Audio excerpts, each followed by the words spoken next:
IPL 18th సీజన్లో మరికాసేపు local stadium వేదికగా Gujarat Titans versus sun rise Hyderabad match జరగబోతుంది. సో గుజరాత్ టైటాన్స్ స్ట్రాంగ్గా కనిపిస్తుంది, ఎందుకంటే సన్ రైజ్ హైదరాబాద్ వరుసగా 3 మ్యాచ్లు ఓడిపోయి ప్రెజర్లో ఉంది. సో ఈ మ్యాచ్ ఎలా ఉండబోతుంది? మన cricket commentator, senior sports analyst, senior sports journalist Sudheer Mahavati గారిని తెలుసుకున్నాం. సుధీర్, సో ఎట్లా ఉండబోతుంది match? I think match definitely exciting గా ఉండబోతుంది, అందులో డౌట్ లేదు. కానీ but Sunrisers Hyderabad 3 matches ఓడిపోయిన తర్వాత ట్రెమెండస్ ప్రెషర్లో ఆడుతున్నారు. అండ్ దట్ హోమ్ క్రౌడ్ ముందు కూడా ఒక మ్యాచ్ ఓడిపోయినారు. తర్వాత వైజాగ్లో ఓడిపోయినారు. వైజాగ్ కూడా రియల్గా చెప్పాలంటే హోమ్ లాంటిదే, బికాస్ చాలా ఎక్స్పెక్టేషన్స్ నితీష్ కుమార్ రెడ్డి పైన పెట్టుకున్నారు అక్కడ. ఆ తర్వాత మరొక మ్యాచ్లో కలకత్తాలోనైతే రియల్గా చెప్పాలంటే పూర్ పర్ఫార్మెన్స్ కనబరిచారు. 200 చేజ్ చేయడం ఆ వికెట్ పైన అంత కష్టంగా లేదు. మంచి బ్యాటింగ్ వికెట్ పైన టపా వికెట్లు కోల్పోవడం. అండ్ టాప్ ఆర్డర్ ఇప్పటి వరకు ఇక్కడ కూడా క్లిక్ కాలేదు నరేష్. ఒక ట్రావిస్ హెడ్ మాత్రమే కొంచెం కన్సిస్టెన్సీ కనబడుతున్నారు. మిగతా వాళ్ళందరూ కూడా ఫెయిల్ అవుతున్నారు. And Ankit Varma has been brilliant actually down ఆర్డర్లో. బట్ ఇంకా నితీష్ కుమార్ రెడ్డి తనదైన స్టైల్లో ఆడుతులేదు. తర్వాత ఇషాన్ కిషన్ ఆఫ్టర్ సెంచరీ తర్వాత మళ్ళీ సడన్ గా డీరేల్ అయిపోయినాడు అతను. And Abhishek still at to find his rhythm. మనం చూసాం కదా నిన్న జైస్వాల్ ఎలానైతే ఒక మంచి ఇన్నింగ్స్ ఆడాడో, సో అలా అభిషేక్ మెల్లమెల్లగా తన ఫామ్ను రాబట్టుకోవాలి. అభిషేక్ ఆడుతున్నప్పుడు ట్రావిస్ హెడ్ పైన కూడా కొంచెం అంత ప్రెషర్ ఉంది, బికాస్ ఇద్దరులలో ఒకళ్ళు ఫెయిల్ అవుతున్నప్పుడు ట్రెమెండస్ ప్రెషర్ ఉంటుంది ఇంకొక బ్యాటర్ పైన.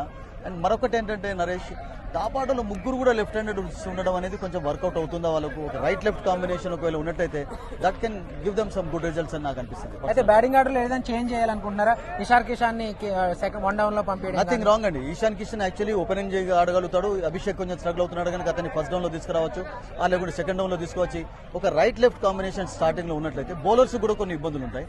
So I think they should wait for that. So bowling combination కూడా మనకి ఇంకా పూర్తిగా కుదురుకోలేదు అనిపిస్తుంది. సో మీరేమంటారు? బౌలింగ్ లో హర్షల్ పటేల్, కమిన్స్ బౌలింగ్ లో కూడా ఉన్నట్కర్ లాంటి బౌలర్స్ ఉన్నారు. అంటే 4 మ్యాచెస్ లో అఫ్కోర్స్ ఎవరైనా కానీ కాంబినేషన్స్ చేంజ్ చేయరు. Hyderabad has done a good job, అంటే కొంచెం కన్సిస్టెన్సీ అయితే కనబరిచారు. బట్ 4 మ్యాచెస్ తర్వాత కూడా కొన్ని వర్కౌట్ కానప్పుడు they can go for chances. ఇప్పుడు చూడండి, జీషాన్ వచ్చిన తర్వాత జంపా రోల్ తగ్గిపోయింది. Zeeshan is doing a good job, వికెట్లు తీస్తున్నాడు. అండ్ వాళ్ళకు రాహుల్ చార్ లాంటి బౌలర్ కూడా ఉన్నాడు కావాలంటే బౌలింగ్ చేయడానికి. బట్ స్టిల్ జీషాన్ ఎప్పుడైతే మంచి రిథంతో బౌలింగ్ చేస్తున్నాడో ఎక్కువ మార్పులు చేయడం లేదు. They are doing a good job. So ఇక్కడ హైదరాబాద్లో ఆడుతున్నారు కనుక మేబీ స్పిన్నర్స్ రోల్ అంత చెప్పుకోదగ్గ ఉంటుందా? ఎందుకంటే ఇక్కడ పేసర్స్ రన్స్ ఇస్తారు, but they get wickets also, కొంచెం బౌన్స్ కూడా ఉంటుంది కనుక they might play 1 extra pacer today. Okay, what about Gujarat Titans? ఎందుకంటే వాళ్ళు కూడా ఫామ్ బాగుంది, టాప్ ఆర్డర్ వాళ్ళ ఫామ్ లో ఉంది. బౌలర్లు కూడా అంటే రబడా మిస్ అయినా కానీ మిగిలిన బౌలింగ్ లైనప్ కూడా. So overall Gujarat Titans performance కానీ వాళ్ళ టీమ్ స్ట్రెంత్ కానీ ఏం చెప్తారు? They have been very good అండి సో ఫార్ ఇప్పటి వరకు. ఫస్ట్ మ్యాచ్ లో కూడా I think they chased well. 243 అంత ఈజీగా వాళ్ళు వదులుకోలేదు మ్యాచ్. శుభ్మన్ గిల్ అవుట్ అయిన తర్వాత కొంచెం మిడిల్ ఆర్డర్ కొలాప్స్ కావడంతో వాళ్ళు గెలవలేకపోయినారు. But Rutherford did a good job. And ముఖ్యంగా ఏంటంటే నరేష్, గుజరాత్కు జోస్ బట్లర్ యొక్క ఫామ్ ఒక ప్లస్ పాయింట్ అయిపోయింది. టాప్ ఆర్డర్లో ఇప్పటివరకు ఎవరికి ఫెయిల్యూర్ చూడలేదు మనం. Sai Sudarshan is giving a good result. And that మనం మాట్లాడుకున్నాం కదా లెఫ్ట్ రైట్ కాంబినేషన్ విషయంలో. శుభ్మన్ గిల్ రైట్ హ్యాండెడ్ కావడం, షాయి లెఫ్ట్ హ్యాండెడ్ కావడం, ఓపెనర్ జోడీ చాలా అద్భుతంగా ఆడుతున్నారు. అండ్ ఆ తర్వాత బట్లర్, తర్వాత రాదర్ఫర్డ్, వాళ్ళకి మంచి లైనప్ ఉంది. ఎక్కడ కూడా వాళ్ళకు ఇప్పటివరకు ప్రాబ్లమ్స్ కనబడలేదు.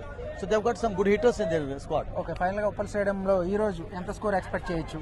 ఎప్పుడు కూడా హై స్కోరింగ్ వికెట్ కాబట్టి నేను అనుకుంటాను 180-190 ప్లస్ ఎంతైనా కావచ్చు, కానీ డిఫెండ్ చేసుకోగలగాలి. బట్ నేను ఈవెన్ 200 ప్లస్ కూడా సాధ్యంగా కనబడుతుంది ఈరోజు. బట్ డిఫెండింగ్ అనేది చాలా ఇంపార్టెంట్ కావాలి వాళ్ళకి, ఎందుకంటే గుజరాత్ బ్యాటింగ్ లైనప్ చక్కగా ఉంది. బట్ సన్ రైజర్స్ హైదరాబాద్ మాత్రం టాస్ గెలిస్తే they should go for batting. They should not try to దాన్ని ఏమంటారంటే చేంజ్ చేయడం అనేది ఇష్టపడకూడదు. Thank you very much. So Uppal stadium వేదికగా జరగబోయే మ్యాచ్ లో ఖచ్చితంగా సన్ రైజర్స్ ఫేవరెట్ అయినప్పటికీ కూడా గుజరాత్ టైటన్స్ తేలిగ్గా తీసుకునే పరిస్థితి లేదని చెప్పేసి సూర్య మహావతి చెప్తున్నారు.